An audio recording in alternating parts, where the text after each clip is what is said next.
আগামী 12ই মার্চ জাতীয় সংসদে প্রথম অধিবেশনে রাষ্ট্রপতি সংবিধান অনুযায়ী ভাষণ দেবেন। সচিবালয় গণমাধ্যমকে স্বরাষ্ট্রমন্ত্রী সালাউদ্দিন আহমদ এমন তথ্য দিয়েছেন। এছাড়া জুলাই সনদের প্রতি শ্রদ্ধা জানিয়ে সংসদের ডেপুটি স্পিকার হিসেবে একজনের নাম দেওয়ার জন্য জামায়াতে ইসলামকে প্রস্তাব দেওয়া হয়েছে বলেও জানান। গেল 12ই ফেব্রুয়ারি জাতীয় সংসদ নির্বাচনে একক সংখ্যাগরিষ্ঠতা অর্জন করে বিএনপি। এরপর প্রধানমন্ত্রী তারেক রহমানের নেতৃত্বে সরকার গঠন করা হয়েছে। সরকার গঠনের পরপরই আলোচনায় ছিল সংসদ অধিবেশন। এরই মধ্যে 12ই মার্চ ত্রয়োদশ জাতীয় সংসদের প্রথম অধিবেশন আহ্বান করেছেন রাষ্ট্রপতি। স্বরাষ্ট্রমন্ত্রী জানিয়েছেন, সংবিধান অনুযায়ী প্রথম অধিবেশনেই সংসদে ভাষণ দেবেন রাষ্ট্রপতি। সংসদ গঠিত হলে তার প্রারম্ভিক সেশনে প্রথম দিনে রাষ্ট্রপতি ভাষণ দিবেন।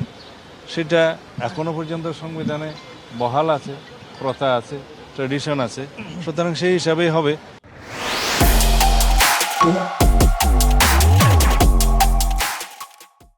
জুলাই সনদ অনুযায়ী বিরোধী দল জামাতে ইসলামীকে ডেপুটি স্পিকার নির্বাচন করতে এরই মধ্যে অনুরোধ করা হয়েছে বলেও জানান তিনি।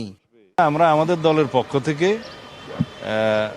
প্রধান বিরোধী দলকে আমরা মৌখিকভাবে আমরা সাক্ষাতে তাদেরকে অফার করেছি, তারা যেন ডেপুটি স্পিকার তারা ঠিক করেন এবং সেটা সংসদে স্পিকার নির্বাচনের দিন একই সাথে নির্বাচিত হতে পারে। এছাড়া অন্তর্বর্তীকালীন সরকারের জারি করা 133টি অধ্যাদেশ এই অধিবেশনেই তোলা হবে বলেও জানিয়েছেন বিএনপির স্থায়ী কমিটির এই সদস্য।